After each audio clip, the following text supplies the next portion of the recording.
Fogo Cruzado, prosseguimos a série O Povo e os Candidatos. E o nosso candidato dessa noite, que se submeterá às perguntas dos nossos jornalistas e também às perguntas dos telespectadores, é o candidato do PRONA à presidência da República, Dr. Enéas Ferreira Carneiro, a quem eu agradeço a presença aqui.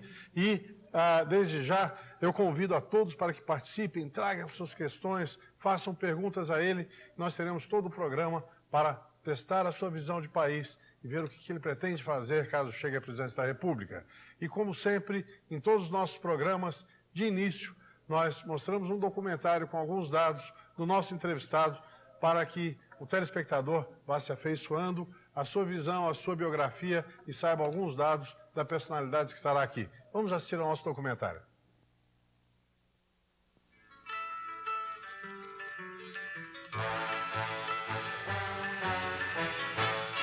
Seu nome é Enéas e aos 56 anos de idade tenta pela segunda vez chegar à presidência da República. Lembro de uma pessoa bem rápida, que tudo quer as coisas rápidas. Eu não sei. Eu não conheço muito o cara não, viu? Meu nome é Enéas. Tão engraçado que é só ele mesmo que... É isso que vem na cabeça de todo mundo, o jeito dele. Comigo haverá autoridade e responsabilidade no país. Meu nome é Enéas. É um cientista, um homem formado em medicina, matemática, física. Num país onde não se dá oportunidade, condições de estudos, ele venceu. As dificuldades pelas quais ele passou na sua infância forjaram muito o seu caráter, a sua maneira de agir. O menino pobre, filho de barbeiro, colocou o estudo no centro de sua vida. Desde o curso primário, suas notas eram as melhores da turma. Adolescente, ainda enfrentava dificuldades para estudar e escolheu a Escola de Saúde do Exército como o melhor atalho para chegar ao seu sonho, a Faculdade de Medicina. O desejo de formar-se médico não inibiu sua curiosidade por outras áreas do conhecimento. Graduou-se em Medicina, em Ciências Exatas e cursou ainda Filosofia e Letras.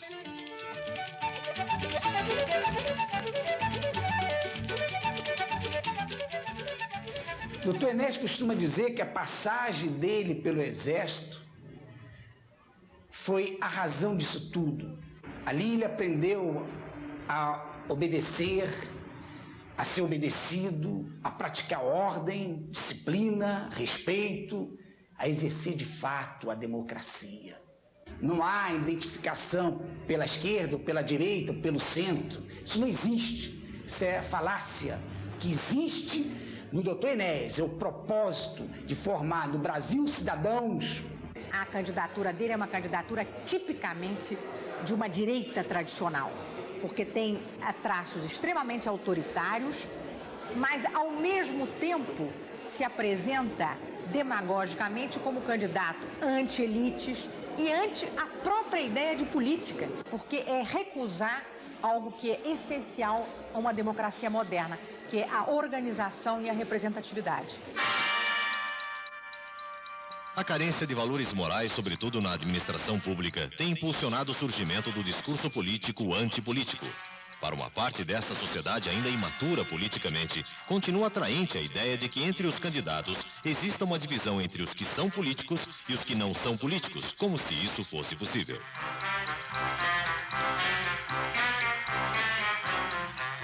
O Dr. Enéas, ele lidera hoje um grupo bastante grande em que o sentimento de revolta, de frustração do que passa nesse país está perfeitamente alinhado com o pensamento dele.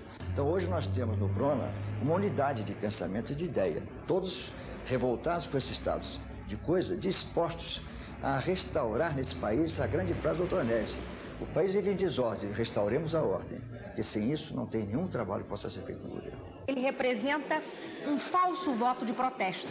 A candidatura Enéas é assim mais ou menos como um voto cacareco, um voto de protesto que significa, em termos políticos e sociológicos, um subdesenvolvimento de formação política extremamente negativo para a consolidação da democracia.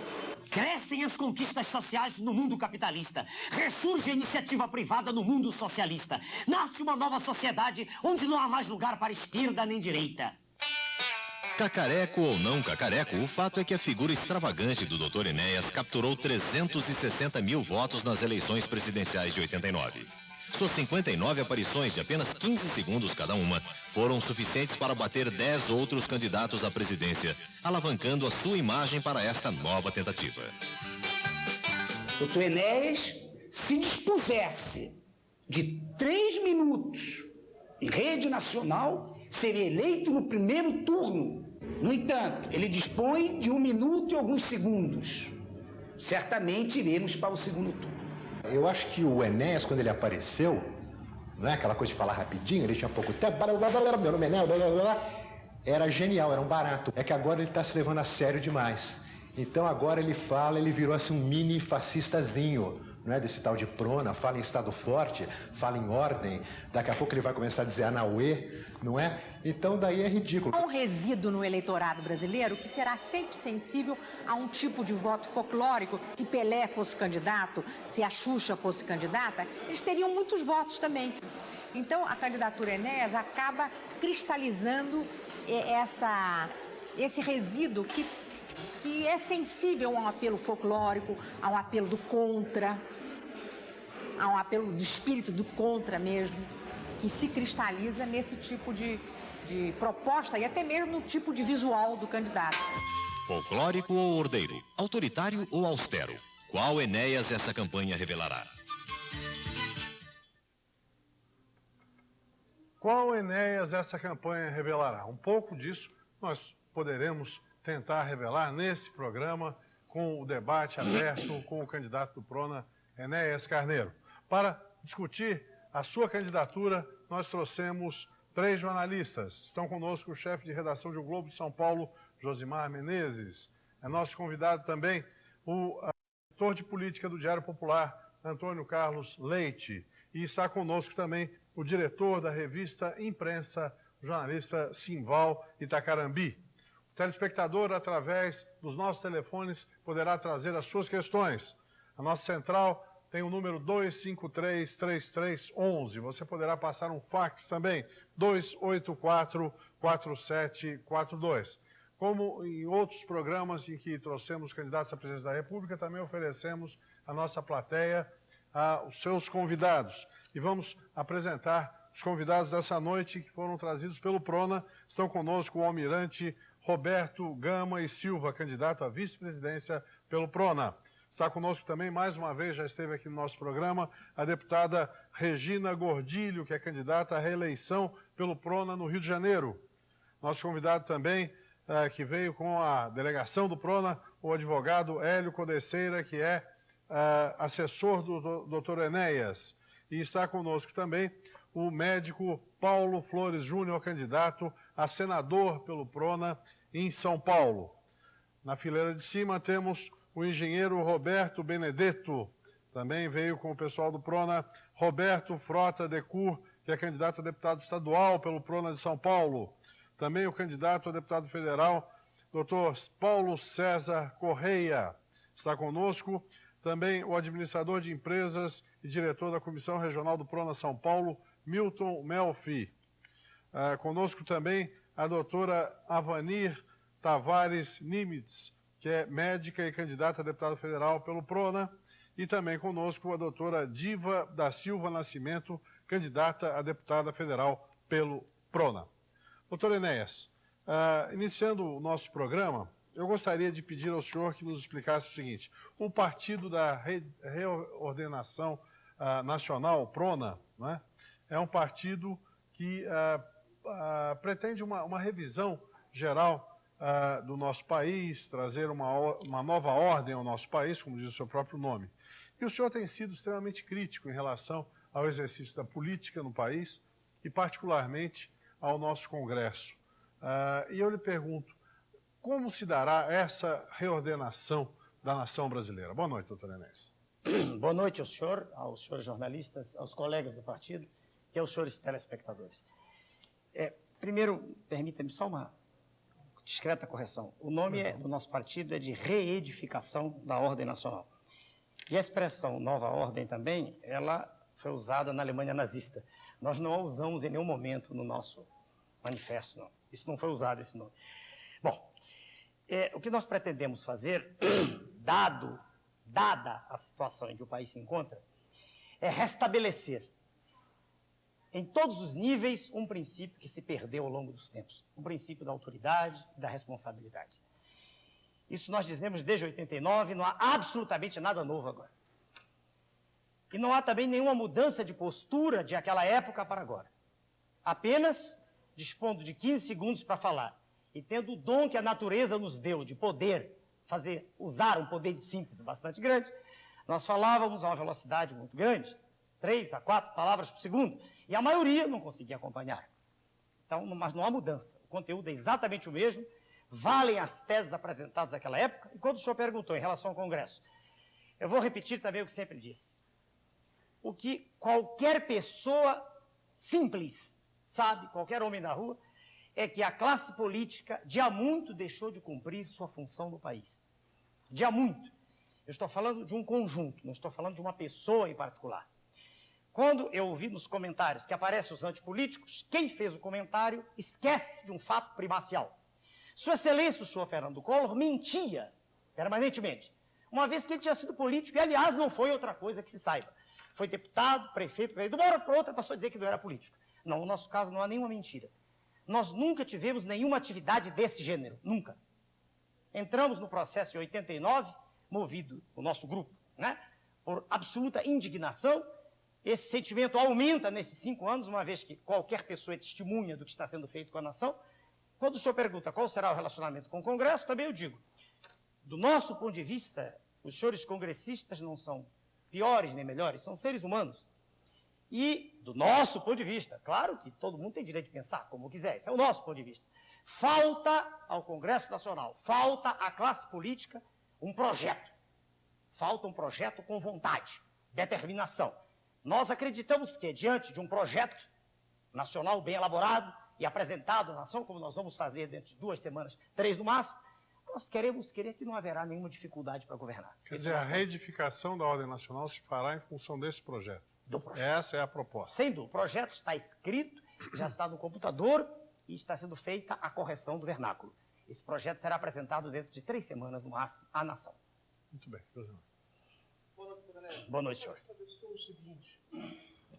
O seguinte, se o senhor acha que o eleitor, principalmente esses 3% de votos que o senhor tem, esses eleitores, eles levam a candidatura a sério do senhor, acreditam nas propostas do senhor, ou se são votos de protesto com relação a essa política que nós temos hoje no Brasil? Eu já disse isso em outros programas e já disse, inclusive, num programa do qual o senhor participou e repito.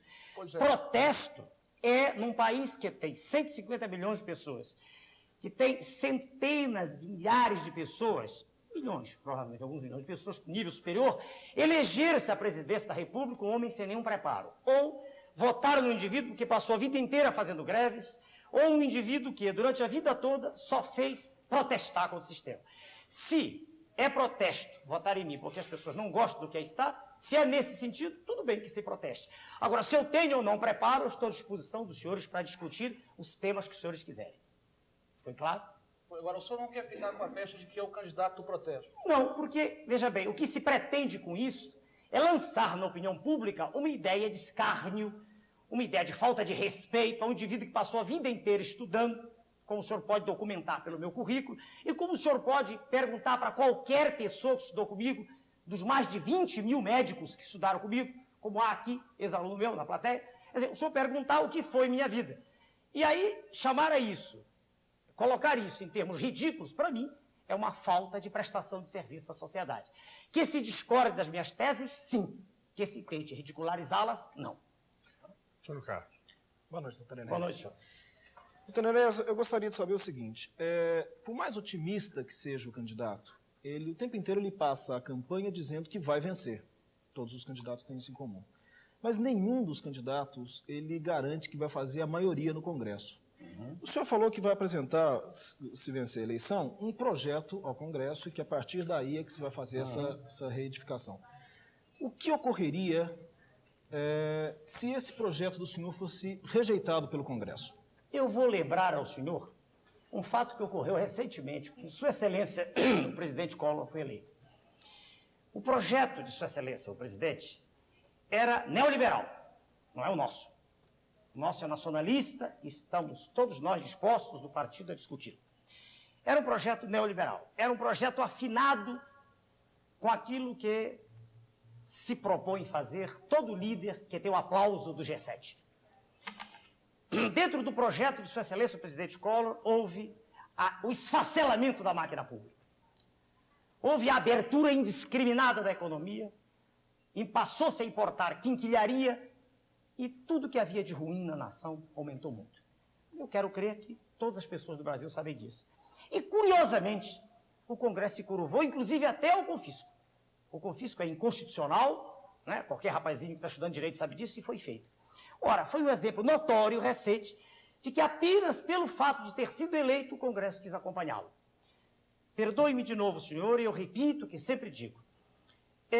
Os congressistas querem estar afinados com aquilo que representa a opinião pública. E não há nada que esteja mais afinado com a opinião pública do que a eleição de um candidato, principalmente no nosso caso, que dispõe de 1 minuto e 8 segundos para falar, que não faz, sob nenhuma hipótese, coligação com nenhum outro partido, porque não acredita neles, porque só tone que é mentira, porque para chegar ao poder fazer quaisquer acordos. Ora, se diante de todas essas vicissitudes, se nós lá chegarmos, eu quero crer, e não me parece que eu esteja delirando, que isso terá sido demonstrado de modo inequívoco, que há uma vontade gigantesca da nação de que se mude o modelo político. Quero crer que isso será notório. E não vejo como, a partir da primeira provisória, da primeira medida provisória, ter sido implementada, e os resultados virem sendo colhidos passo a passo, eu não entendo por que, nem como, o Congresso possa se colocar a ponto. Então quer dizer que o senhor não vai apresentar esse projeto para o Congresso, o senhor vai baixar isso através de medida provisória para depois ser discutido. Um exemplo, veja o senhor, a situação do país é de emergência. Já é há muito tempo, né? Urge que medidas drásticas sejam tomadas, principalmente no sistema macroeconômico. Medidas que não foram e não estão sendo tomadas. Estou à disposição dos senhores para discutir. Ora, essas medidas, do nosso ponto de vista, precisam ser tomadas. Eu já falei delas diversas vezes em outros programas. Eu não entendo como, se a Constituição prevê um instrumento legítimo, jurídico, através do qual o Presidente da República pode atuar, eu não entendo por que ele não o faça. Não consigo entender por quê. Isso, para mim, é de uma clareza meridiana. É um instrumento jurídico que aí está para ser usado. Nas situações de emergência. E nós vivemos numa situação de emergência. Estou à disposição. Chival.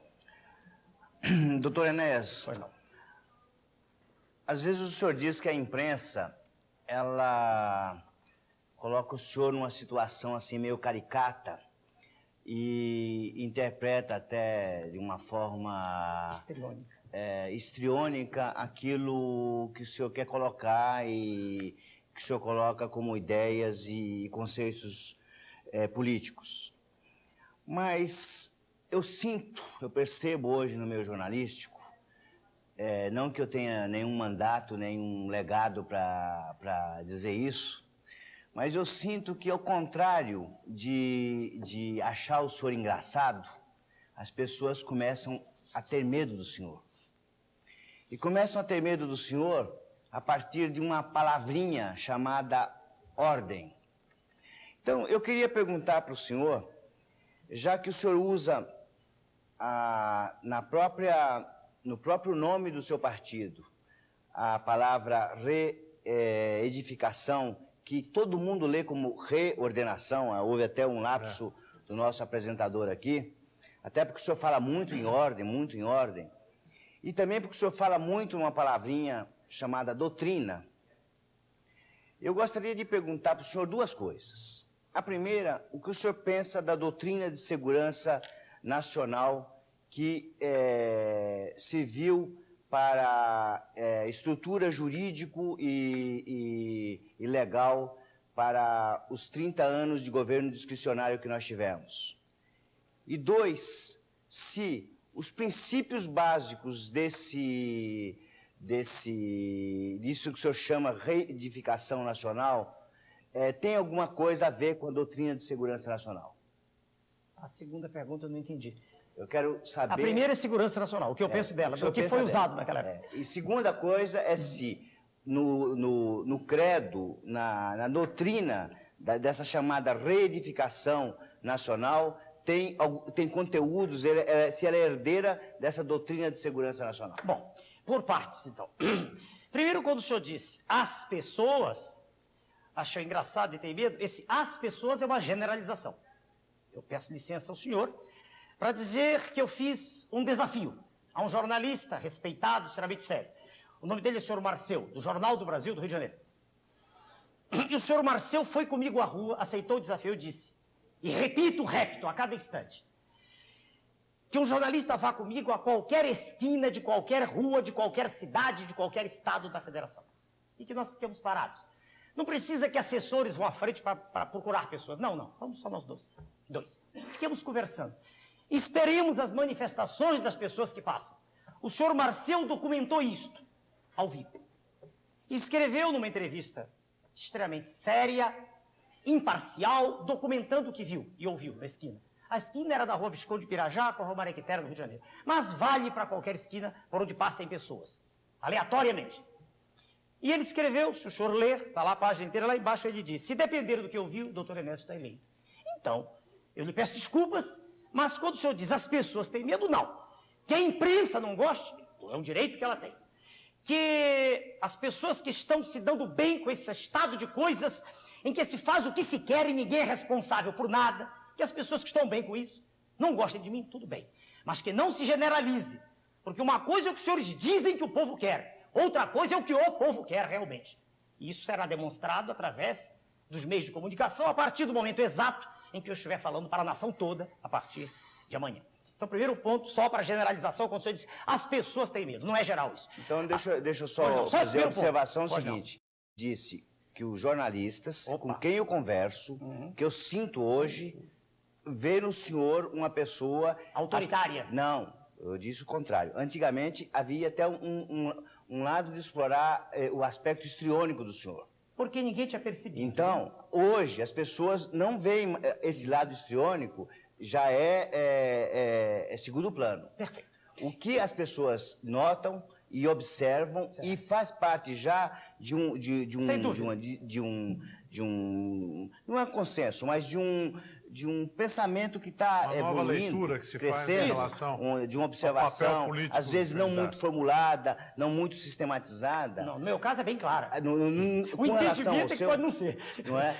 Bom, que... Mas eu repito só o ponto. É que para o telespectador que ouve, que não fique a ideia de que são as pessoas. São as pessoas dentro do meio jornalístico. Aí tudo bem, perfeitamente de acordo com isso. Não só dentro do meio jornalístico, tem pessoas da sociedade, advogados, médicos, também têm essa preocupação, doutor Enéas. Olhe, repito aquilo, se o senhor quiser, o senhor sai comigo. E o senhor verá que estatisticamente não é isso. Existe uma vontade. Existe aquela simpatia de uma rua a 3 quarteirões do seu consultório médico? Não estou falando com as pessoas. Não, por favor, não fui eu quem escolheu a esquina. Aqui está o desafio para o senhor ao vivo. Escolha o senhor o lugar. Eu estou dizendo o seguinte, não confundamos a simpatia de um homem simples que grita, Enéas, com a atitude de uma pessoa que se aproxima, aperta a minha mão e diz, eu estou do seu lado. Nós precisamos de uma pessoa como o senhor para colocar ordem na casa. É diferente. Quando essa pessoa diz isso, ela entendeu exatamente a mensagem. Ela não aguenta mais a falta absoluta de respeito por tudo. Ela não aguenta mais nem o sinal de trânsito ser respeitado. Ela não aguenta mais a deterioração dos princípios morais de que é vítima a nossa sociedade. E ela quer essa mudança. É essa pessoa que aperta a minha mão. Muito bem. Independente do número de pessoas... Quer dizer, a pergunta do senhor... Eu não cheguei lá, são as pessoas. Exatamente. Então, vamos... Agora, ok, eu vou adiante, mas é que ele interrompeu, eu, por educação, assim como o senhor falou em segurança nacional. O que eu conheço de segurança nacional é a proteção do território pátrio contra a agressão alienígena. É assim que eu vejo segurança nacional. Eu não vejo segurança nacional como controle da música que um cantor A ou B está fazendo. Não vejo importância nenhuma nisso. Estou sendo claro, como sempre. Para mim não tem a menor importância a música que o cantor. Se os militares fizeram isso, a meu ver, erraram nisso. Erraram. Friamente estou falando, não vejo nenhuma importância nisso. Vejo sim. A nossa nação hoje está entregue à espoliação internacional. Hoje nossas reservas de minério são mandadas para fora a preço vil. E o minério in natura, não é o minério trabalhado. Qualquer pessoa bem informada, e poucos são na nossa sociedade, qualquer pessoa sabe que o que nós já perdemos de manganês, de nióbio, de bauxita, etc., daria para nos fazer o país mais rico do planeta. Ora, Os nossos governos têm sido extremamente coniventes com essa situação. Então, quando nós dizemos segurança nacional, nós estamos falando do nosso território, nessas riquezas não renováveis, estamos falando da nossa Amazônia, que é, todo mundo sabe também, mas não é objeto de nenhuma consideração pelos órgãos governamentais. A Amazônia vem sendo invadida por indivíduos que se dizem missionários e são geólogos. Sua Excelência, o Almirante Roberto Gomes Silva, que está presente aqui, foi presidente do Grupo de Estudos do Baixo Amazonas do governo do General Figueiredo e testificou, documentou isso. Hoje ele está comigo por isso. Eu chamei pelo conhecimento profundo que tem da questão. E por ser um nacionalista como eu sou, que luto pela minha pátria, pela nossa pátria. Ora, segurança nacional é tamponarmos as vias de acesso à Amazônia. Segurança nacional é desenvolvermos um esforço para que nossas forças armadas voltem a ter o poder de dissuasão em relação ao exterior. Vamos parar com essa pilhéria de que não há inimigos lá fora, não há países amigos, há jogo de interesses permanente, jogo permanente. É só nos lembrarmos do Oriente lá o que aconteceu com um país que não tinha exército. Esse processo todo de que faz parte o interesse internacional em desvalorizar as forças armadas, em desmoralizá-las, em fazê-las objeto de ridículo, em fazer com que não haja rancho para o soldado, em quebrar a disciplina, em dizer que isso não tem importância, é fazer com que a nação, que tem tudo para ser a maior nação do planeta, fique entregue às baratas, como ela está hoje. Hoje, nossas forças armadas não são mais forças, nem estão armadas. Ora, isto para mim, estou deixando claro que o senhor é segurança nacional. O resto não. Eu posso fazer uma observação? À vontade. Sival, eu só peço licença a você o seguinte. Logo após o intervalo, você fará essa observação e eu relembro aos nossos telespectadores, porque eu preciso fazer esse intervalo, relembro aos telespectadores que vocês podem continuar fazendo as suas perguntas, já nós vamos começar a formulá-las. 253-3311 é o telefone da nossa central, 284-4742 é o telefone do nosso fax. Já estaremos de volta com o nosso Fogo Cruzado. Até lá.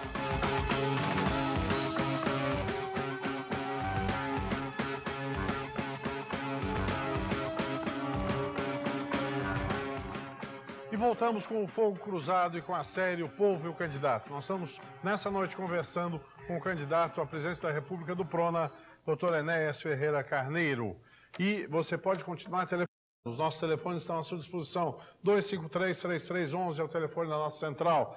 284-4742 é o telefone do nosso fax. E antes de dar sequência à nossa discussão, eu quero anunciar a chegada do brigadeiro Álvaro Dutra, que é candidato ao governo do Estado de São Paulo pelo PRONA, que está acompanhado do seu assessor, Antônio Carlos Dutra. Muito bem, eu interrompi o Simval quando ele ia fazer uma observação. Simval, com você a palavra. Não, doutor Enéas, quando o senhor começa a falar sobre segurança nacional e limita esse tema apenas à questão das fronteiras e do inimigo externo, e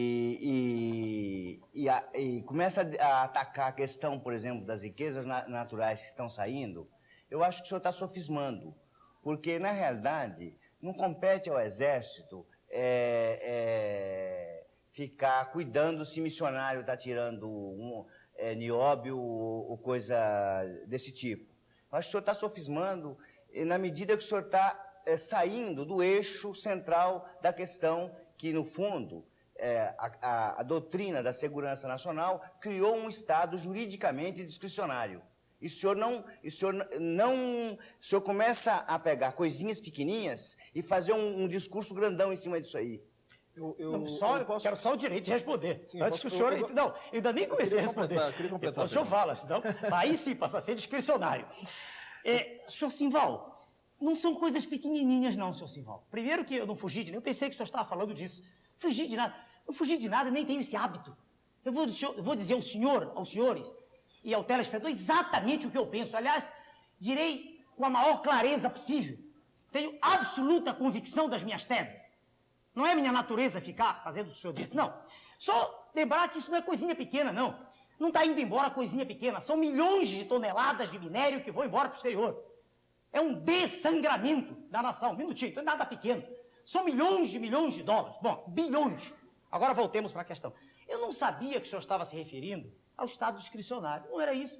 Não ficou claro para mim, nem para o almirante que está aqui. Conversamos no intervalo, eu não entendi isso. Agora que o senhor disse que é isso, muito bem. Não há ironia nenhuma, não, senhor Silva. Estou falando exatamente o que eu penso. Vamos lá. Não é ironia o que eu Estado, falei. não há ironia de minha parte. Sofisma que eu falei. Mas nem sofisma. Sofisma pressupõe a não correspondência bionívoca entre o que o indivíduo pensa e o que ele diz. Eu penso exatamente que o senhor não foi claro na pergunta. Um minutinho. Ó, agora o senhor foi. O Estado militar, nas suas posições discricionárias que assumiu, e nós nos lembramos todos, eu nem tinha nenhuma atividade política, eu, como cidadão, nunca tive nenhum problema naquela época, nunca. Eu dava aula, era médico, nunca tive problemas. Como, aliás, a grande maioria da população não teve problemas. Quem tinha problema era a imprensa. Que a imprensa estava manietada, amordaçada. Aí, sem dúvida. Se o senhor me disser que a imprensa teve problema, que os ativistas tiveram problema, que os desordeiros tiveram problema, tudo bem. Certo? Sem dúvida que houve. Agora, se o senhor perguntar se eu me pautei nisso, não, porque eu nem conheço isso. Naquela época eu nunca participei, nunca, de movimento nenhum. Nem de um lado, nem de outro. Eu era um homem dedicado à ciência. Quando eu entrei nesse processo agora, repito, foi por indignação. Eu nem conheço esse texto ao qual o senhor está fazendo referência. Nunca ouvi em mão. Eu pensei que era outra coisa. Não houve sofisma. Eu pensei que o senhor estava falando disso. Quer dizer, do cuidado com o exterior. Voltando à tese. Os militares, e na verdade não eram eles que mandavam, eles mandavam com assessores políticos que continuam hoje aí. Os militares fizeram uma série de coisas de que eu discordo. Já disse isso em programas. Por exemplo, vou dar um exemplo. A imprensa, do nosso ponto de vista, não há importância aqui se o nosso ponto de vista é o certo ou errado. É o nosso ponto de vista. Nós estamos apresentando o nosso. A imprensa deve ter a liberdade de ir a todos os escaninhos do poder e ver o que está se passando. Sem dúvida. E o senhor sabe por que eu digo isso? É por amor, não é por nada. É porque não há nenhum outro órgão, nenhuma outra instituição que consiga fazê-lo. Nenhum partido político, nenhum, tem uma estrutura montada no país que lhe permita ter acesso ao que está se passando. Só a imprensa pode. Então foi o primeiro erro. Erro grave. Porque sem ninguém para fiscalizar, para saber se o que a gente diz está sendo feito mesmo, qual é o critério que a gente tem para saber se está sendo feito mesmo? Estou sendo claro? Bem claro para o senhor. Então, agora vamos aproveitar para ir onde o senhor, antes que o senhor pergunte. Achamos nós, do Prona, certa a posição da imprensa quando desmoraliza o poder? Aí não. A nosso ver, é nosso ponto de vista. Quando a revista Veja, segunda vez que eu cito em programa de televisão, apenas porque me lembro, só por isso, ela põe na capa, os 3 detentores do poder máximo. Sua Excelência, o Presidente da República. Sua Excelência, o Presidente do Congresso. Sua Excelência, o Presidente do Supremo Tribunal Federal. E os veste com trajes femininos e os faz numa dança. Isso é absoluta falta de respeito à autoridade. Nós não aceitamos isso. Quem não gostar de nós, tudo bem, mas é a nossa tese. Nós lutaremos, quando chegarmos dentro da lei, para que exista uma lei de imprensa, para que o poder constituído seja respeitado. Isso é uma coisa. Outra coisa é impedir que a imprensa tenha acesso. Não! Com o Prona no poder, e será uma administração limpa, interessada em limpar os porões que estão apodrecidos, sem que haja, na opinião do senhor, poder discricionário nenhum, para nós há. Então, ela terá o direito de ir ver o que está se passando.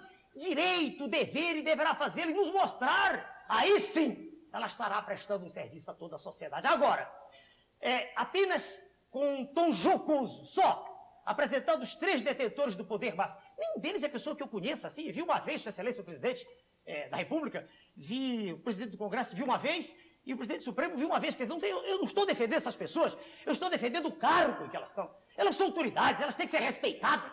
Isso é uma absoluta falta de respeito e não leva a nada. A sociedade não ganha nada com isso. Eu não conheço nenhuma vantagem, e o senhor está à vontade para mostrar uma, algo que seja ganho pela sociedade. Em eu mostrar o Presidente da República, o Presidente do Supremo, vestido de mulher, eu não entendo. Eu não entendo. Olha, estou sendo sincero, o senhor queria saber. O senhor, quando se manifestou em relação ao período da ditadura que nós vivemos no país, o senhor disse que quem teve problema foi a imprensa, que foram ativistas e que foram desordeiros. É verdade. Né? É essa avaliação que o senhor faz? Ou seja, a avaliação que o senhor faz no que seja um regime autoritário, 20 anos de ditadura, é um regime que prejudica a imprensa, desordeiros e não é só isso, não. Eu acabei de dizer, e há muitos erros. Qual é a avaliação que o senhor faz de um regime autoritário? O senhor acredita que um regime autoritário, por vezes, possa trazer ao país uma Forma A palavra de reordenação, por exemplo? Senhor Alexandre. Ele estava na frente. Perdão, eu tentar completar, porque eu acho que a minha pergunta, ela completava tanto a do Simval quanto a do Alexandre. Queria saber do senhor o seguinte, o que os militares fizeram que o senhor gostaria de repetir no seu governo? Desenvolver o parque energético, desenvolver o parque industrial, fazer com que haja uma ativação da macroeconomia. Isso é uma coisa boa. Agora, o que eles fizeram de errado? Uma opção de coisas. E respondo ao senhor agora. O processo educacional, de maneira nenhuma, eu faria daquele jeito. Também porque eu não vi educadores ali naquele grupo. Eu sou educador há mais de 30 anos. Eu não preciso de meia dúzia de assessores me dizendo o que fazer. Há mais de 30 anos eu educo. E se eu tenho 1000 médicos por ano que pagam para estudar comigo, é porque eu lhes ensino alguma coisa. Se não, se os médicos pagam e o regime é de disciplina, e tem testemunhas aqui presentes, ou seja, a aula é com respeito. Se até há momentos em que riem na sala, é porque Deus me deu o dom de ser engraçado. Riem, não é nada demais, aprendem. Uma coisa é ordem, outra é falta de respeito. Então, se eu tenho todo esse background, ensinei português, ensinei matemática, eu sou educador. Eu não li livros sobre educação, nem li jornais sobre educação. Eu sou educador, eu educo há mais de 30 anos. Então, o processo educacional dos militares foi terrível. Não adianta entrar, já sou contra. O sistema de saúde ficou em frangalhos. Mas há um aspecto só do qual a gente descura. Os militares já saíram há bastante tempo do poder. Nem me lembro, teve que fazer as contas desde quando o general Figueiredo acabou, trouxe o Sarney. Há bastante tempo. E não melhorou nada. Piorou. Só melhorou para a liberdade de expressão. Aí, sem dúvida. Mas para a massa marginalizada, não melhorou nada. Os índices de bem-estar social pioraram. Se o senhor quer que eu faça o balanço sincero, ele aí está. E é preciso ter cuidado também com a palavra autoritário. Uma coisa é fazer valer a autoridade, como eu digo sempre. Outra coisa é não permitir que opiniões distintas apareçam. Ora, no nosso próprio partido, no PRONA, nem sempre há consenso. Nem sempre. Às vezes são pontos de vista conflitantes. O que nós fazemos é nada de votação. Paremos, reexaminemos a questão, porque deve haver algo que é melhor para a nação. Hoje mesmo eu estive a convite, não como disseram na televisão, que eu fui fazer comício. Não fiz nenhum comício até hoje. Não gosto disso. Eu sou candidato à presidência da República. O meu lugar de falar é através dos meios de comunicação para 150 milhões de pessoas. Não gosto do modelo convencional. Não fui, é mentira a televisão que disse. Posso provar. Eu fui convidado pela Federação da Indústria do Paraná. Estive lá hoje. E qual não é a minha alegria quando, ao entrar na reunião, onde fui expor os mesmos pontos de vista, dizendo que nós não somos do partido a favor de empresários, nem de operários, de uma coisa e outra, nem de médicos. Nós somos um partido para defender a sociedade como um todo. Essa é a nossa tese. Nós acreditamos que o Brasil vive num estado de atetose, em linguagem médica, incoordenação, um certo tipo de incoordenação motora. A nosso ver, desapareceu o que se chama, em geopolítica, vontade nacional. A nosso ver, o Congresso se estraçalha para o lado, levado por mil interesses. Então, a nosso ver, é preciso que exista, aí sim, ordem, exista um projeto apresentado, e uma vez aprovado, que se siga em frente. Mas nós não somos contrários, em nenhum momento é que uma opinião, alguém chegue com vontade de acertar, e não apenas como hoje no Congresso, em que não se aprovam projetos apenas que são de outro partido. Todos os senhores sabem que... Mas que determina essa diferença entre a pessoa que está criticando por boa-fé, por essa determinação de boa qualidade que o senhor enxerga, e aquele que está agindo em função de algum outro interesse? É fácil. Eu digo ao senhor Alexandre Machado, pelo conteúdo da proposição e por tudo aquilo que a pessoa fez na sua vida chamada política. Sim, mas quem é que vai determinar, então, o parlamentar, quando ele apresenta uma restrição a uma ideia que foi colocada? Primeiro, quem é que determina se isso é algo que vem de uma boa cepa ou se é algo que tem Permita-me. Veja o senhor, conosco, com o nosso grupo, o Brasil é, por excelência, nacionalista. Ele diz não à ventania neoliberal, de modo claro, contundente e inequívoco. Pronto. Está definida a posição. Posições contrárias a essa em particular, isso é uma viga mestra. Isso é uma viga mestra. Haverá uma centralização doutrinária. Haverá uma doutrina. Volta aí. Por exemplo, quem deve ter prioridade? O indivíduo, veja o senhor, no atendimento médico. Uma hipótese, veio à minha cabeça agora, no meio de tantas. A nosso ver, o que deve ter mais prioridade é a unidade básica. Hoje, se o senhor perguntar para uma pessoa pobre, ele diz assim, posto de saúde só serve para vacina e para tratar a tuberculose. É a resposta dele. Não serve para mais nada. Não, a nosso ver, não. Ponto de vista, a doutora Diva, que está ali presente, a doutora Vani, 2 médicos, doutor Paulo, 3 médicos, que eu estou vendo aqui 3. E mais o grupo nosso diz assim, não. A prioridade deve ser nós investirmos maciçamente naquela unidade de saúde que está perto do cidadão. Perto, aquilo que está ali, não é, atendendo o cidadão bem ali, quer dizer, um programa de aleitamento materno, um programa de acompanhamento familiar que não existe hoje, nós estaremos evitando entre 80% a 90% dos problemas médicos. Nós não estaremos entulhando os hospitais com filas enormes, monstruosas, com queixúnculas. Essa é uma tese para nós, veja, senhor, que faz parte já de um contexto em que ela é uma viga mestra. Quem chega propondo que se faça um investimento em tomografia computadorizada, ele vai ter que mostrar para nós se é prioritário naquele lugar a instalação da tomografia ou não. O senhor está entendendo? Então, quando quem está no poder tem preparo, e por isso nós defendemos o preparo, por isso que a moça disse que era da direita, sim, porque nós não acreditamos que uma pessoa possa dirigir uma nação sendo um homem sem preparo. Quando a pessoa detém esse preparo, é infinitamente mais fácil o julgamento. Ora, agora, se nos chega uma tese, veja o senhor, e diz assim, não, mais importante do que o curso básico primário é a universidade. Prove-nos por quê. A pessoa disse, a universidade é importante porque precisa haver pesquisa. Concordo. A universidade particular, ela não tem por que investir em pesquisa, porque o resultado vem a longo prazo. A pesquisa não dá, a pesquisa básica de que eu estou falando, ela não dá resultado a curto prazo. Então, a universidade, ela precisa ser do Estado. Concordamos. Mas que se invista mais dela do que no básico, não, nós não aceitamos. O governo é voltado para a sociedade como um todo. E quem precisa muito mais é o básico. Porque quem tem o bom primário, já diz um professor meu de pneumologia no Rio de Janeiro, doutor Tarantino, quem tem um bom primário terá a boa universidade. O senhor está entendendo? É claro que eu estou falando aos pedaços, em fragmentos. Mas são essas teses, com o vigor de que elas são dotadas, que serão apresentadas em um livro, que estará à disposição dos senhores, para que os senhores o critiquem. Estive hoje nessa associação lá, Federação das Indústrias, e ao chegar ele disse, no meio da conversa, o cidadão me deu um trabalho, eu olhei os juros da vida, falei, muito obrigado, exatamente o que nós pensamos. Alguém na plateia lá disse, não, não é essa a questão. Tudo bem, prove que não é. O professor Dércio Garcia Munhoz, professor titular de Política Econômica na Universidade de Brasília, que não é do nosso partido, não. Homens de bem de quaisquer lugares são bem-vindos. Homens que querem dizer, ele nos mostrou de forma consubstanciada que a evasão dos recursos da nação não é só lá para fora, como falamos ainda agora, é aqui dentro. O sistema financeiro está aurindo, está se nutrindo de importâncias vultosas. Agora mesmo, nesse mês que acabou, reportagem de O Globo, Jornal do Senhor, agora dos últimos dias de julho. 4 bilhões, com a letra B para o telespectador, B de bravo, 4 bilhões de dólares, segundo o Globo, foram pagos como serviço da dívida interna. Só que o professor Munhoz discorda. Eu estou citando alguém que nem é do nosso partido. Poderia citar o professor Marcos Coimbra, que é professor da Escola Superior de Guerra, esse está no partido, que pensa exatamente assim. Quer dizer, se analisarmos os títulos dentro do Banco Central e fora do Banco Central, essa conta, veja o senhor, que apareceu no Globo, é dos títulos em poder do público.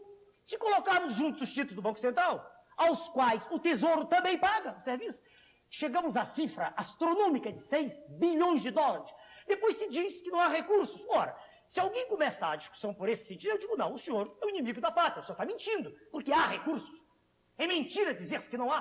Ah, mas é um déficit público fabricado. Coloca-se na linha da despesa, na coluna da despesa, colocam-se as importâncias vultosas pagas como serviço da dívida. Quer dizer, são essas, a palavra em moda, falácias, né? São essas mentiras, essas afirmações contrárias ao interesse da nação, com o que nós não concordamos. E o senhor dirá assim, por que outros não dizem? Porque tem medo, que estarão lutando contra um monstro.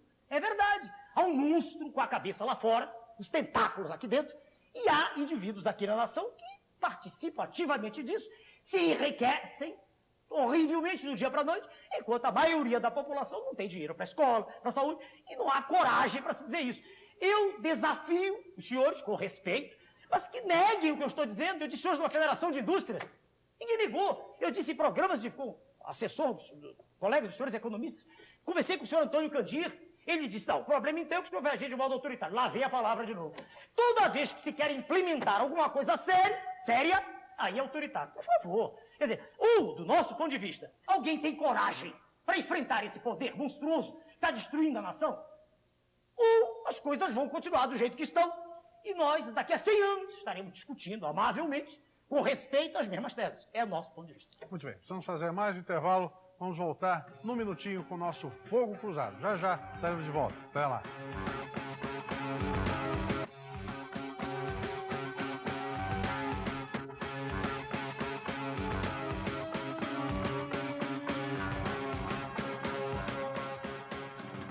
E voltamos com o Fogo Cruzado. Estamos nessa noite entrevistando o candidato do PRO na presidência da República, Dr. Enéas Ferreira Carneiro.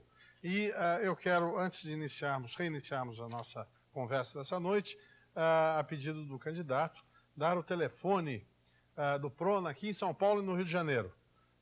228, aí está, 6360, 2915064. São os telefones do PRO aqui em São Paulo e no Rio de Janeiro, 262-2828. Confere, doutor Enéas? Confere, está certinho? Muito obrigado, doutor. Imagina, é um prazer. Muito bem. Serviço, Bom, vamos começar a fazer as perguntas dos telespectadores, doutor Enéas. E nós temos aqui já dezenas de perguntas. Eu quero começar com a pergunta de Franklin Hirk, de São José do Rio Preto. Ele é pecuarista. E ele pergunta o seguinte: se eleito em algum momento, o senhor fecharia o Congresso, se necessário? O que acha de Fujimori, presidente do Peru? Essa pergunta se repete a todo instante. Já ficou claro, quero crer, ficou claro, que não há nenhuma necessidade... Bom, primeiro que isso é inconstitucional. É inconstitucional. E nós dissemos no início que ordem pressupõe cumprimento da lei. A lei está para ser cumprida. Então, isso é um assunto que nem deveria vir à discussão, mas, prosseguindo. Não há nenhuma razão para que se feche um Congresso, uma vez que aquelas pessoas que estão ali foram eleitas e, fundamentalmente, do nosso ponto de vista, o que falta é só uma vontade, só isso. Ou seja, o senhor jura a Constituição brasileira e cumpre a Constituição brasileira. Isso veja o senhor, isso foi essa a pauta nossa desde que fundamos o partido. Perfeito. Um minutinho, não, mas eu quero insistir. Quando suas excelências, os congressistas, numa atitude discricionária, veja o senhor, no que o senhor chama democrático hoje, tiraram-nos o direito da candidatura legítima, uma vez tínhamos o partido com registro definitivo, e contávamos com representação, dona Regina Gordilho, presente aqui, deputada federal, quando eles nos tiraram esse direito de modo discricionário, e não houve nenhum órgão de imprensa que nos defendesse, nenhum. O que é que nós fizemos? Usamos a lei, fomos ao Supremo Tribunal Federal, demos entrada numa ação de inconstitucionalidade, e graças ao Criador, e à luz dos senhores magistrados, ganhamos maioria absoluta.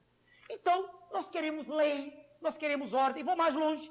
Veja o que aconteceu, o que acontece pelo mundo. Quando a imprensa, agora da Copa do Mundo, tentou filmar no lugar onde não podia, o que foi que se disse? Aqui existe ordem. Primeiro mundo. Quando na Suécia, uma senhora, minha amiga, professora de fisiologia cardiovascular, deixou de levar o filho à escola, porque estava vindo da Noruega, numa visita, colega minha amiga, médica, ela deixou de levar e, cansada, chegou à porta da casa dela, um representante da escola. Ela ficou espantada e disse: não, a senhora não mandou seu filho à escola.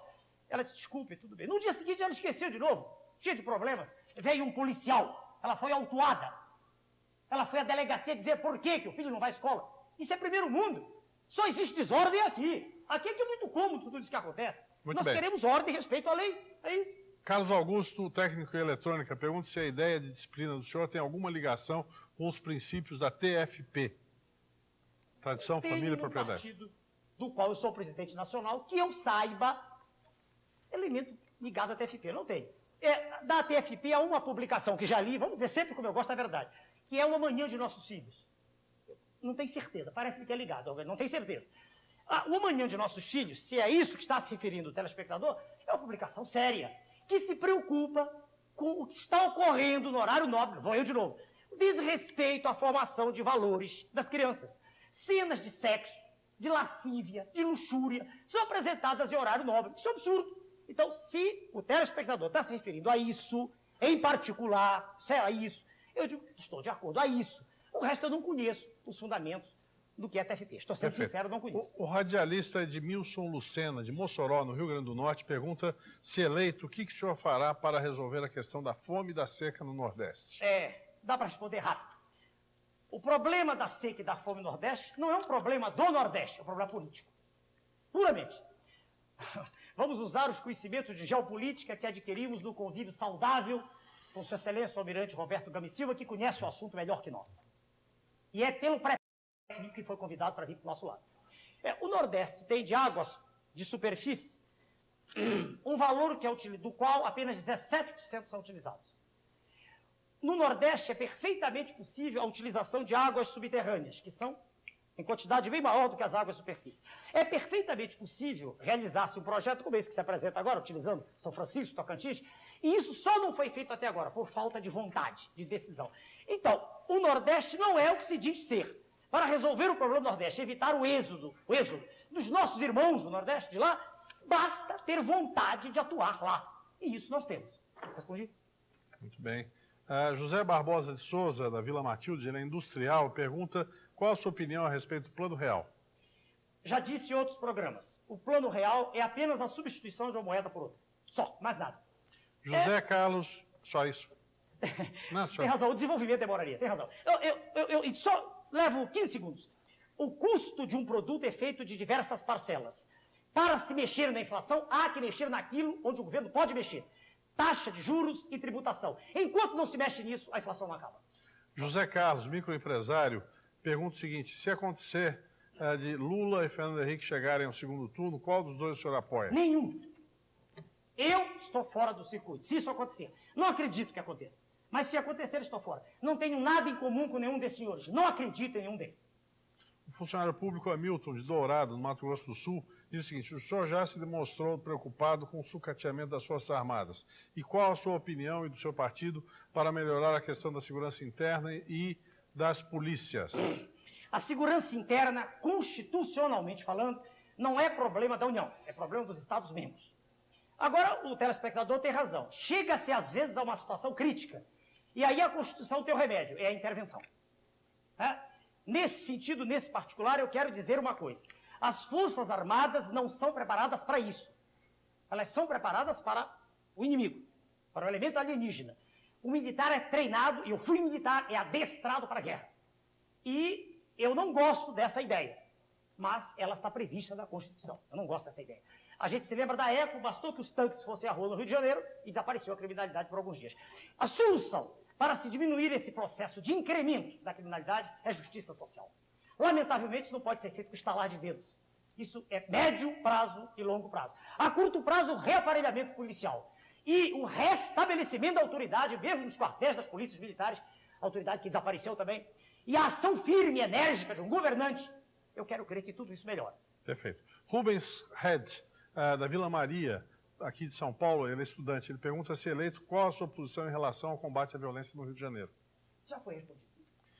Genival Carvalho, do Rio Grande do Sul, de Três Passos, ele pergunta o que o senhor acha do atual número de deputados no Congresso, que tem a limitação de bancadas. Eu não parei para pensar nisso. Com todo respeito à pergunta do senhor, eu já ouvi comentários há poucos dias de uma redução. Parece, à primeira vista, e melhor do que eu seria, mas não está sendo entrevistado, seria um deputado. A Duda Regina Gordilho nos diz, deputada federal, a frase é dela, que ela negue se for. Ela diz que, na verdade, quem decide tudo são os líderes. Ela diz que se reúnem os líderes com essa figura do chamado voto da liderança e decidem as coisas mais importantes. Se é assim, realmente não haveria necessidade de tantos. Mas eu não estudei o assunto ainda, e no nosso partido, no nosso ideário, até agora não há nenhum capítulo sobre isso. O industrial Ricardo Lauducci, de Guarulhos, ele diz que liga toda semana e nunca faz a pergunta dele. Dessa vez vai. Interessado, né? Qual a sua política em relação à importação e exportação com alíquota zero? Veja bem, eu não penso, comecei dizendo isso no programa e vou manter a posição. O nosso pensamento não é neoliberal. E em não sendo neoliberal, eu vejo exportação como uma coisa importante, geração de empregos. Mas que se exporte o produto manufaturado. Não que se exporte o alimento. Nós cremos, e temos base para isso, científica, para afirmar, que é possível duplicar ou até triplicar a nossa safra. Nós temos uma extensão continental de norte a sul gigantesca. Nós temos índice pluviométrico mais alto do planeta. Nós temos sol o ano inteiro, enquanto os países ditos ricos não têm sol. Com tudo isso, a agricultura pode ser tratada como é nos países adiantados, com incentivos. E pode se aumentar muito, eu até disse no programa, junto dos outros candidatos, tem que ser diminuído o desperdício interno bruto, Plateia Rio, o DIB. Né? A gente tem que se preocupar com o PIB, mas também, a frase não é minha, é de um professor cujo nome não sei. Quer dizer, tem que lutar para evitar que se perca tanto a agricultura. Melhorando a safra, aí sim, nós pensamos em alimentar o nosso povo, depois de exportar. Então, eu não posso imaginar que o país continue sendo só um corredor de exportação, com 2/3 da população sem direito a nada. Tem que haver exportações, claro, mas exportemos o que é manufaturado e exportemos excedentes agrícolas. E para que possamos fazê-lo, é preciso que haja um incremento na produção agrícola. É preciso que haja uma reordenação do espaço agrícola.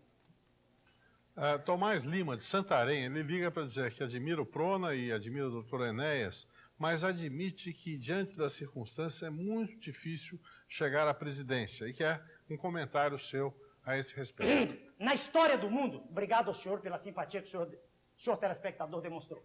Ao longo da história do mundo, e mais ainda, em particular, na história da ciência, quem estuda a ciência aprende que nem sempre o desenvolvimento dos fatos se dá de modo linear.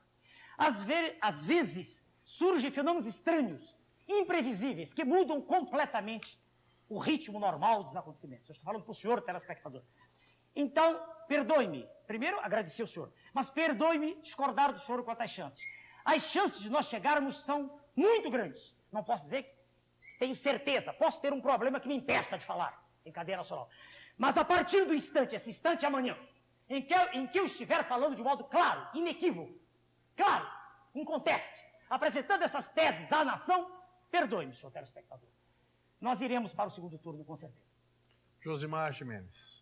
Doutor Enéas, o senhor disse que não apoia, não está com nenhum dos dois candidatos. Se não, não seria candidato. Tá, Fernando Henrique competente, tudo bem no segundo turno, no eventual que os dois vão para o segundo turno. Me afasto do processo. Agora, existe uma preocupação, por exemplo, como é que o senhor vai governar com esses partidos? O PT, por exemplo, deve fazer uma bancada de pelo menos uns 50 deputados, é a previsão deles. O Fernando Henrique, com o PSDB, também deve fazer uma boa bancada. Tudo bem, mas também bem menor, bem inferior. Agora, como é que o senhor vai governar com a oposição? O senhor vai chamar a oposição, vai conversar, vai governar à margem? Como é que vai ser isso? Mas o senhor... Perdoe, o senhor repete a mesma tese. Não, mas eu gostaria de saber como é que vai ser essa relação. Repetir para o senhor. O senhor é arqui-inimigo das ideias do PT, do candidato do PT. Um minutinho. O senhor vive criticando o PT e as ideias. O candidato do PT é uma coisa. Há muitas ideias ali extremamente saudáveis. Um minutinho. Tá, desculpa, tá. Cuidado, eu jamais disse isso. Pelo contrário, há homens de valor, já conheci alguns, e eu me impressiono no estar do PT. Para mim, estou no PT por protesto, aí que é o problema. Porque não tinham percebido até então nenhuma força significativa, oriunda do seu meio científico, para representar a nação. Estavam preocupados com o andar da carruagem e dizem, vamos entregar o nosso país para os alienígenas, vamos fazer com que o Brasil continue sendo colônia, então, por não haver opção, encaixa o PT. Mas o PT tem ideias, algumas, eu não gosto da desordem generalizada, eu não gosto do desrespeito à lei, que ocorre de quando em quando. Não gosto. Mas as propostas econômicas e sociais do PT, por exemplo, o senhor gosta? Não, todas não. De algumas coisas, não, todas não. Já falei para o senhor aqui Bom, vamos esperar que saia o projeto. Até agora não saiu. Nós teremos me chamarem. Tem muito mais condição de discutir em termos de papel escrito do que palavras que voam. As nossas não. Nós mantemos exatamente sempre o que dissemos desde 89. Ali eu vejo flutuações. Num dia estamos a favor do casamento de homossexuais, no dia seguinte não estamos mais. Num dia queremos fulano para visto, não queremos mais. A gente vê uma flutuação, uma oscilação na dependência do que se chama interesse político. Isso nós não aceitamos. Ou seja, nós vemos as alianças serem feitas para um lado e para o outro, na dependência da necessidade absoluta de chegar ao poder. Nós não fazemos isso. Então discordamos dessas teses. O senhor está entendendo? Nós não aceitamos aliança espúria. Nós temos uma viga mestra e vamos segui-la. Agora, dizer que não há ideias boas, a preocupação tão decantada com o homem do campo é uma coisa bonita. A preocupação expressa em linguagem rude, simples, porém uma linguagem que traduz o fato dos elementos do PT, de dizer que nós temos que dar alimentação para todo o povo. Isso é verdade. Como não? Qual é o indivíduo que pensa em dirigir essa nação onde um terço passa fome? Ele não se preocupa. Então é bonito isso. Entende? Eu estou dizendo ao senhor que eu não estou do lado de nenhum deles, não é por causa disso. É porque eu sei que ingovernável ficará com eles. Exatamente como está agora. Sua Excelência, o presidente Itamar Franco, teve uma reunião de condomínio tão logo assumiu o cargo. Tinha tudo à sua mão, para fazer o que quisesse. Eu mesmo lá estive participando da reunião, eu, a deputada, dona Regina. Estivemos os presidentes de partidos apresentando ideias. Uma farsa pura. Porque nenhuma daquelas ideias, não posso dizer nenhuma, teria que catalogar todas. Mas grande parte do que foi dito não teve nenhuma importância. Foi uma encenação pura. E o país afundou. E o homem que deveria ser apontado para ser outro candidato, algum tempo depois entrou ministro. Fez nada. Criou o IPMF. E foi procrastinando, foi protraindo, foi delongando, foi adiando a implantação do seu plano para quê? Nas vésperas das eleições, se vivesse com a inflação próxima de zero. Então não posso estar do lado deles. Só completando. Eu sou um bom perdedor. Peraí, se eu perder, recuo. Um momentinho só, General. Pois não. Não, pode terminar a sua Não, frase. se eu Paulo. perder, o partido é livre. Peraí, não há, e o senhor sabe, a própria lei é clara, a lei partidária, LOP. As unidades do nosso partido, quer dizer, os chamados diretórios regionais, são absolutamente livres. Se eles quiserem seguir outro caminho, é um direito que eles têm. Eu nada posso fazer. Muito Agora, bem. não é essa a minha tese. Muito Entendeu, bem, senhor? eu preciso fazer mais um intervalo, peço licença a todos. Já já estaremos de volta com o nosso Fogo Cruzado. Até lá.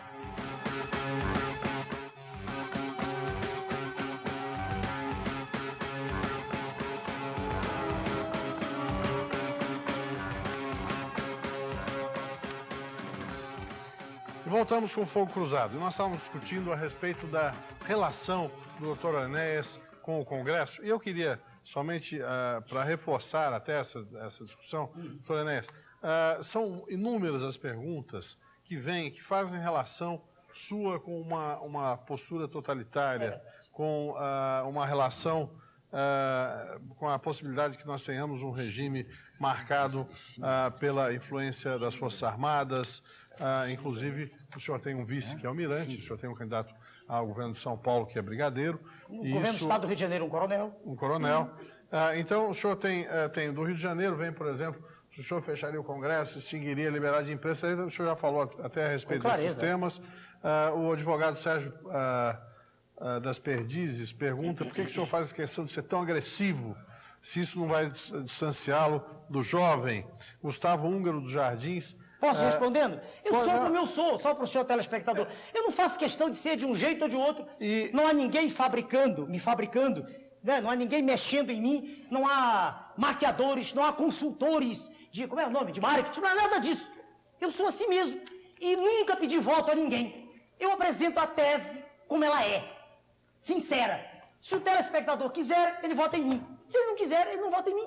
E a guisa dessa dúvida, porque o senhor também é uma personagem relativamente nova no cenário. E tem uma pergunta que vem do estudante Cassiano de Perdizes, quer saber o que o senhor pensa de Hitler e de Mussolini. Hitler, se é possível falar de algo positivo, se é possível, só uma coisa positiva que vejo. Foi que a nação estava estraçalhada, todo mundo conhece a República de Weimar, e ele levantou o nacionalismo alemão. Não é só Hitler, Mussolini, De Gaulle e outros. Agora, as ideias nazistas são, vou falar bem devagar, são contrárias a tudo que está no manifesto do nosso partido. Uma vez que o pressuposto nazista, para quem estudou, isso é fácil, é de uma diferença entre os indivíduos em função de sua origem racial.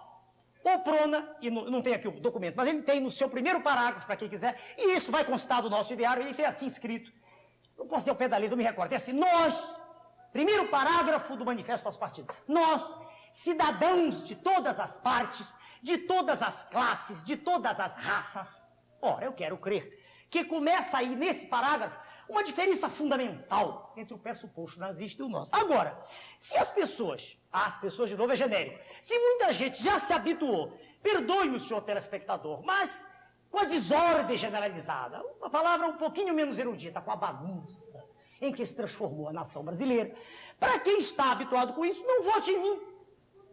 Um direito que o telespectador tem, eu não estou pedindo voto de ninguém, eu estou apresentando um programa, um projeto, com ideias claras, e estou dizendo como vai ser. Quando nós estivermos no poder, haverá ordem, haverá respeito ao cidadão, haverá respeito à família, haverá respeito aos senhores, como eu dou exemplo aqui, como dei exemplo no último debate, no último, penúltimo, estava na Rede Manchete, e havia um tempo, e eu me distraí, normalmente eu sou controlado, eu ia passando, ela disse, parou o seu tempo, parei no meio da frase, eu sou disciplinado, eu aprendi a obedecer e a mandar. Agora, eu não gosto de desordem. Quem gosta de desordem, continue com qualquer um dos candidatos, porque, nesse particular, todos temem dizer isso. Eles temem por causa dessa imagem que se faz. Confunde-se o respeito à lei, a presença de uma autoridade responsável, confunde-se isso com o regime discricionário. Isso é coisa completamente diferente. O regime discricionário é aquele que tolhe as liberdades dos cidadãos. Não está escrito em nenhuma linha do nosso programa que a gente vai fazer isso. Muito bem. Antônio Carlos. Professor Enéas, eu queria colocar e abrir a questão em duas perguntas. Eu vou insistir na questão a respeito da sua relação com o Congresso. E eu gostaria de contestar um pouco quando o senhor fala do presidente Collor, do ex-presidente Collor, porque ele teve um primeiro momento de aceitação no Congresso, em que tudo que ele mandava acabava sendo aprovado. Mas a oposição que ele sofreu foi tão forte a ponto de derrubá-lo. Quer dizer, essa popularidade vivida pelo presidente, ela termina num certo ponto. Eu queria saber como se dá essa relação, como vai acontecer essa relação entre o senhor e os partidos políticos e as lideranças políticas, com todos os vícios que elas possuem, com todos os problemas que ela possui. E uma outra, rapidinha, já que melhor a primeira, depois o senhor faz a segunda. Melhor. Tudo bem. É mais fácil, para não perder o fio. Quando o senhor disse que todas as medidas foram aceitas do início e que depois o Congresso teve que derrubá-lo, perdoe o senhor, mas a análise não está correta. Perdoe. Isso não é desrespeito, isso é uma troca de ideias saudável. Por que não está correto? Como o senhor discorda de mim, muita coisa, eu tenho esse direito. Sim. Isso não é falta de respeito ao senhor. Eu digo que o erro de avaliação não é do senhor, é da imprensa. Não foi o Congresso que derrubou Sua Excelência o Presidente. Foi o seu irmão. Porque todas as coisas que ele vinha fazendo contra a nação, ele continuou fazendo e não houve nenhuma reação do Congresso. Nenhuma. Agora, quando o senhor, seu irmão, veio aos meios de comunicação e disse coisas que estavam escondidas ou semi-escondidas, aí quando o elemento da máfia, o próprio elemento, a palavra é até insultuosa, não quero usar, o elemento do clã, do grupo familiar, vem e diz aquilo e o ataca numa posição difícil até da gente examinar à distância hoje, claro que se criou uma celeuma nacional. Claro que aí a imprensa não podia fazer mais nada. Claro que o Congresso não podia fazer mais nada. Porque aí já tinha havido a execração do senhor Fernando Collor de Mello. Mas a execração não tinha sido feita pelo mal que ele fez à pátria. Não, senhor. A execração foi feita porque um membro do clã, exatamente como ocorreu com a CPI. A senhora esteve lá e viu como se passava. Aqueles fatos do orçamento eram sobremodo conhecidos. Mas foi preciso que um elemento do... Aí não é mais o clã, não sei nem como dizer, do grupo, preocupado não sei com o quê, não conheço as entranhas do processo, né? Ninguém sabe exatamente o que o fez fazer aquilo, mas foi preciso que o elemento viesse de novo aos meios de comunicação e dissesse o que estava ocorrendo. E aí não havia mais como esconder, entendeu? Por isso eu disse que a análise não é correta. O senhor não acha que isso é só um elemento detonador do processo? Claro. Quer dizer, o processo está... Pois é. Claro, mas sem nada pra... pra... eu acho o seguinte, não se pode reduzir o papel do Congresso apenas a essa situação, quer dizer, se dependeu do irmão do presidente para que se tirasse... Claro, mas não foi. Eu estou negando um fato por acaso. Peraí, eu sei que o senhor é possuído como um cidadão preocupado com a sua terra, com a nossa, estamos falando português, o senhor fica angustiado com a maneira cristalina como eu digo a verdade. Mas essa é a verdade. O senhor Collor estava enterrando a nação, desmantelando toda a máquina pública administrativa. E ninguém fazia nada. A imprensa, mercê de razões que são dela, não sei porquê, falava uma coisa ou outra, mas o Congresso estava lá inerte. Sim. Digamos que aí sim cabe a expressão paquiderme, difícil de mover. E eles estavam e não faziam nada. O senhor disse que foi detonar, sim, mas se não tivesse havido quem detonasse, estaríamos do mesmo jeito. Mas houve. Houve não do Congresso. Houve de um elemento do clã. Mas houve. Mas muito bem, muito bem. Pois não? Muito bem. Simval. Segunda pergunta. Não, ele tinha mais uma. Não, tudo bem. Eu cedo. Doutor Enéas, o senhor citou há pouco aí, dentro da doutrina, um começo de princípios sobre quem participa, quem pode ser filiado ao partido e o que ele... Cidadão de todas as raças, todos os credos. Exatamente. Minha pergunta objetiva, e eu parto de um princípio que o papel aceita tudo, é o seguinte, eu queria saber se no PRONA existe militantes judeus, ainda que seja algum Oscar Schindler, se existem negros, se existem homossexuais. Pois não, vamos começar por judeus. Uma moça, moça já de 30 anos, né? É judia, doutora Sofia Axelrod Finkel. Fundadora, minha aluna, acredita em mim, membro fundador. Foi à Bélgica, voltou, está em Mato Grosso do Sul e disse como estão as coisas. Disse, indo muito bem. Fundadora do partido. Tem um basta. Negros, por acaso, negro. Bom, eu descendo de brancos, negros e índios, o melhor exemplo. A não ser que a performance minha facial negue, porque eu não tenho nariz da raça negra, mas a minha barba é espessa, crespa. Certo? A minha pele é azeitonada. Eu sou mistura de brancos, portugueses, negros e índios. E segundo, um colega, só falou negro, eu me lembrei de um negro típico, assim, que você pode chamar o negro mesmo. É difícil encontrá-lo. Um colega meu, do grupo da Comissão Executiva Nacional, doutor Samuel Além Neto, médico, é negro. Quer dizer, Quando o senhor diz, o divino, um dos elementos, muito obrigado, doutora Dilma, um dos elementos daqueles que mais acreditam no que eu digo, dos mais ligados, que creem nessa força que nós temos, é um homem humilde, um homem que tem primeiro grau, é um ex-sargento aeronáutico, é um homem que deu sua vida, aliás, está até internado atualmente com crise hipertensiva, disse, eu estou dedicando a minha vida, isso é uma causa. Como disse o senhor de São José do Rio Preto, na nossa convenção nacional, a senhora estava lá, muitos estavam, um homem de 70 e poucos anos, eu não aguento mais isso que está. Eu acredito no senhor, no seu preparo, na sua vontade de acertar. Então, não há essas discriminações. Quando se for homossexuais, eu me lembro de ter encontrado que dissesse eu sou homossexual. Tem que fazer força me lembrar, senhor. Mas parece que Tocantins, parece, eu não posso afirmar. O comportamento homossexual, fechou. Só quando ele é explícito, é que a gente pode garantir que o jeito é. Entendeu? Então não faça discriminação de tipo nenhum. Mesmo porque, vamos repetir aqui, para evitar qualquer contradição. Eu já disse diversas vezes, aquilo que nós não aceitamos é o comportamento, veja, vou repetir o que foi objeto de pergunta, não sei se foi do senhor ou de alguém, foi do senhor. O comportamento da atividade homossexual ser apresentado como exemplo, isso sim. É um comportamento que se afasta das leis da natureza.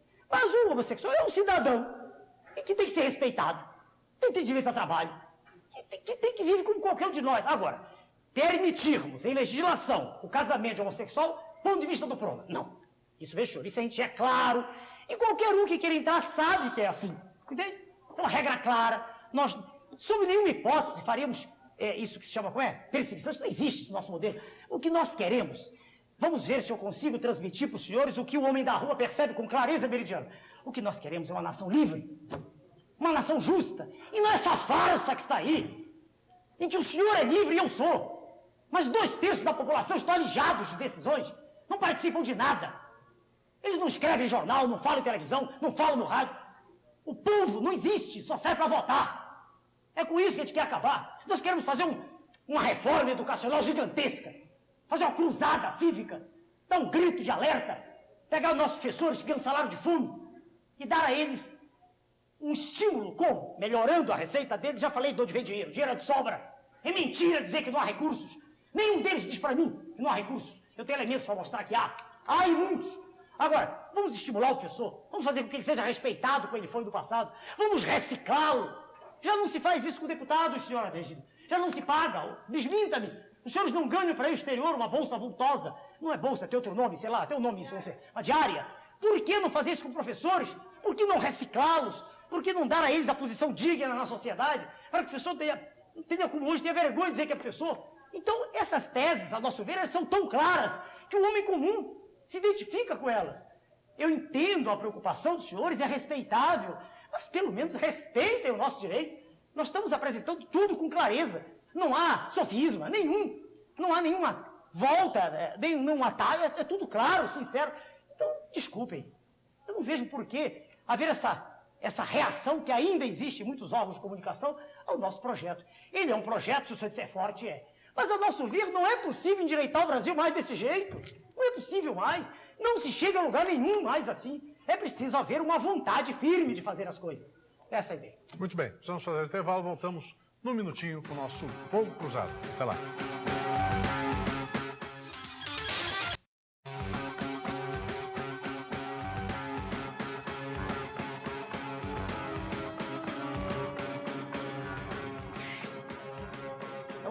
Muito bem.